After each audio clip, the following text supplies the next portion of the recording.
Chennai Guindy race club நிலத்தில் நீர்நிலைகள் அமைக்கலாம் என்று உயர்நீதிமன்றம் அனுமதியை வழங்கியிருக்கிறது. சுற்றுச்சூழல் பூங்கா அமைக்கவும் தமிழ்நாடு அரசுக்கு அனுமதி அளித்திருக்கிறது சென்னை உயர்நீதிமன்றம். விவரங்களோடு இணைகிறார் நமது சிறப்பு செய்தியாளர் ரமேஷ்குமார். ரமேஷ்குமார், இந்த சென்னை கிண்டி ரேஸ் கிளப்ல சுற்றுச்சூழல் பூங்கா அமைப்பதற்கான முயற்சிகளை தமிழ்நாடு அரசு மேற்கொண்டு வந்தது.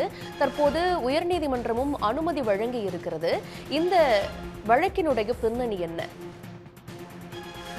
சென்னை கிண்டியில் இருக்கக்கூடிய அந்த ரேஸ் கிளப்பிற்கு வழங்கப்பட்ட நிலத்துக்கான அந்த குத்தகையை ரத்து செய்த தமிழக அரசு அந்த மீட்கப்பட்ட இடத்துல 118 ஏக்கர் பரப்பளவுல தோட்டக்கலைத்துறையின் சார்பில் பொதுமக்கள் பயன்பாட்டுக்காக பசுமை வழி பூங்கா மற்றும் அந்த மாநகராட்சி சார்பில் அந்த மழைநீரை சேமிக்கும் 4 குளங்கள் என மழைநீர் சேகரிப்பு திட்டமும் அமல்படுத்த நடவடிக்கை எடுத்து வருகிறது. இந்த திட்டங்களை அமல்படுத்துவதை எதிர்த்தும் குத்தகையை ரத்து செய்தும் நிலத்தை அரசு சுவாதீனம் எடுத்ததை எதிர்த்தும் தான் ரேஸ் கிளப் நிர்வாகம் சென்னை உயர்நீதிமன்றத்தில் வழக்கு தொடர்ந்திருந்தது. இந்த வழக்கை விசாரித்த தனி நீதிபதி குமரேஷ் பாபு இந்த விவகாரத்தில் தற்போதைய நிலையை நீட்டிக்க வேண்டும் என்று ஒரு இடைக்கால தடை உத்தரவு போல் ஒரு உத்தரவை பிறப்பித்திருந்தார்.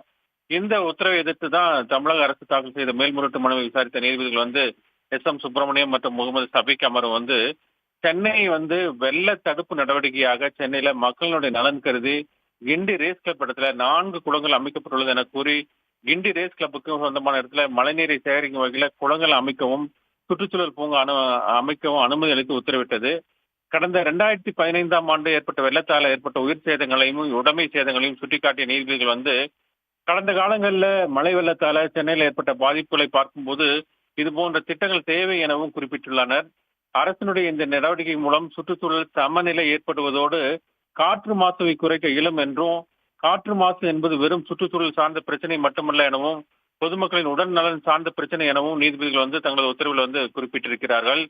சென்னை போன்ற பெருநகரங்களில் நிலம் என்பது மிகவும் பற்றாக்குறை உள்ள நிலையில அரசு நிலத்தை குறிப்பிட்டு தனிநபர்கள் தங்களுடைய தனிப்பட்ட தேவைகளுக்காக பயன்படுத்த அனுமதிப்பது மக்களுடைய நம்பிக்கையை சீர்குலைப்பது போல ஆகும் எனவும் கூறிய நீதிபதிகள் அந்த தனி நீதிபதியின் உத்தரவை ரத்து செய்து உத்தரவிட்டிருக்கிறார்கள். தமிழக அரசினுடைய இந்த நடவடிக்கைக்கு பாராட்டும் தெரிவித்திருக்கிறார்கள். விவரங்களுக்கு நன்றி ரமேஷ்குமார்.